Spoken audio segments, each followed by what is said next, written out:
Haleluya. Firman kita tentang siapa? Lebih kuat lagi, tentang siapa?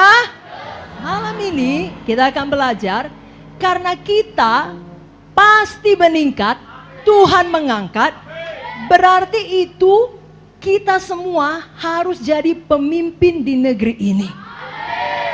Sekarang lihat diri kita bisa jadi pemimpin. Dimulai dari lingkup yang kecil. Kenapa? Karena saudara dibukakan Tuhan jalan untuk memberi dampak, menyatakan terang saudara. Tapi terlebih dahulu saudara lihat, saudara percaya, saudara patuh, siapa yang mengangkat? Tidak mungkin menurut pikiran manusia. Tapi kalau Tuhan mengangkat, mau orang alergi atau tidak ada yang bisa menghalangi Tuhan. Belum semua tepuk tangan. Tidak ada yang bisa menghalangi kalau Tuhan yang mengangkat. Tapi kita harus ingat sayang, Joshua sebelum jadi pemimpin, dia terlebih dahulu menjadi pengikut. Semua berkata pengikut. Joshua adalah abdi Musa, artinya hamba Musa, pengikut Musa. Dia pengikut yang baik. Apapun yang dikatakan Musa, dia percaya. Apapun yang diperintahkan Musa, dia patuh. Dia percaya, dia patuh, dia pengikut yang baik. Maka setelah masa bentukan sekian tahun, tibalah saatnya Tuhan mengangkat Joshua menjadi pemimpin yang baik. Seorang pemimpin yang baik harus berasal dari pengikut yang baik. Jadi ketika saudara sudah dapat visi daripada Tuhan, saudara kelak akan menjadi pemimpin satu perusahaan. Saudara punya bisnis sendiri. Saudara wira swasta yang bahkan mempekerjakan banyak orang. Maka mulai dari sekarang, belajar menjadi pengikut yang baik kepada pemimpin saudara. Pengikut yang baik kepada orang tua saudara. Jadi saudaraku, anak-anak kakek terkasih, ketika Tuhan mulai memberikan kepercayaan, karena saudara sudah mengikuti Tuhan, percaya dan patuh, lalu Tuhan mulai mengangkat saudara, tetaplah patuh, tetaplah percaya. Jangan diangkat satu tingkat, langsung berubah setia. Jangan diberkati sedikit, langsung sombong. Lihat kemari, Tuhan angkat segini, tetap patuh. Tuhan angkat lagi lebih tinggi, terus patuh. Supaya Tuhan bisa angkat lagi lebih tinggi, terus patuh. Dan terus diangkat Tuhan, dan terus patuh, dan terus diangkat Tuhan. Jangan sombong, jangan berontak. Jangan diangkat sedikit langsung menyalahgunakan kekuasaan.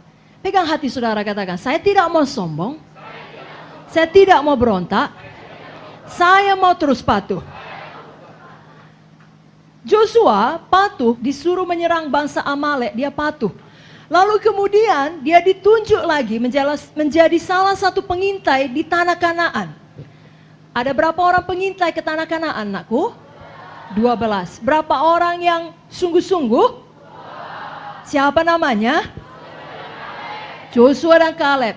Berapa orang yang tidak sungguh-sungguh? 10. Mari kita buka ayatnya dari Bilangan 13. Ayat 25 sampai ayat yang ke-33. Mari kita baca sama-sama. 1, 2, 3. Ya. Sesudah lewat 40 hari, pulanglah mereka dari pengintaian negeri itu. Dan langsung datang kepada Musa, Harun, dan segenap umat Israel di Kades, di padang gurun Paran. Mereka membawa pulang kabar kepada keduanya dan kepada segenap umat itu, dan memperlihatkan kepada sekaliannya hasil negeri itu.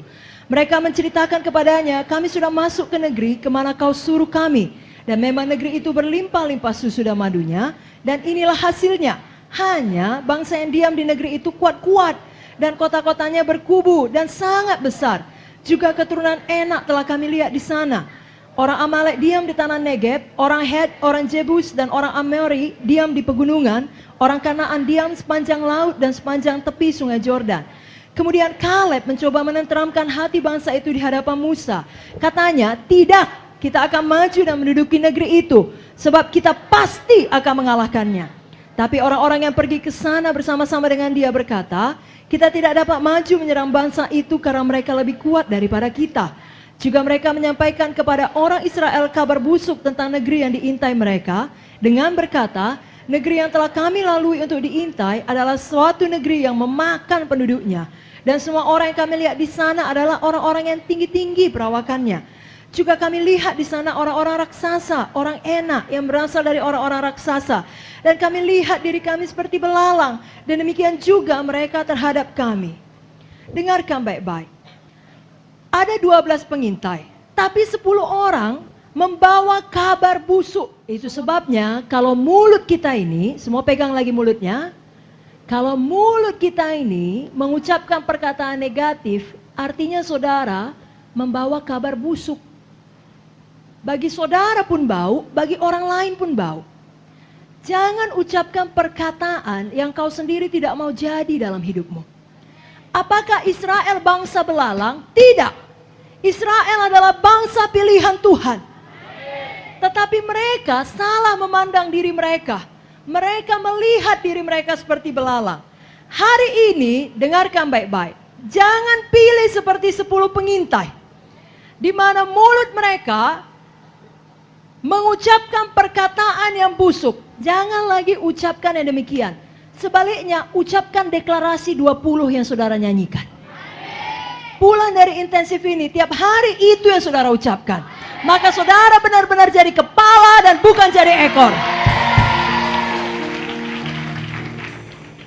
Apa yang saya pegang ini? Kaca pembesar. Kalau dalam bahasa Inggris, ini dibilang magnifier. Dia memagnify, dia membesarkan apa yang di depannya. Kalau ada engkau kemari, berdiri depan kakak, kakak taruh begini depan hidungmu. Wow. Maka hidungmu akan menjadi sangat besar. Tidak percaya, coba lihat ini. Mengerikan kan? Karena diperbesar. Atau ini. Besar jadi yang mata kakak. Nah, firman Tuhan berkata, magnify the Lord with me. Besarkan Tuhan dengan aku. Magnify the Lord, Tuhan yang dibesarkan. Bukan persoalan yang dibesarkan. Dengarkan nakku, persoalanmu mungkin betul lah. Yang kau bilang itu betul. Semua juga tahu, tidak gampang cari uang. Jangankan zaman sekarang, dari zaman dahulu kala tidak pernah gampang cari duit. Semua juga tahu, kalau memang orang tua kita meninggal, lebih susah daripada kita yang punya orang tua. Tetapi jangan dibesarkan. Kalau kau ucapkan selalu, itu berarti kau mengucapkan kabar busuk, engkau membesarkan kabar busuk. Malam ini pilih untuk membesarkan Tuhan. Membesarkan janjinya. Belum semua, membesarkan kuasanya. Membesarkan firman-Nya.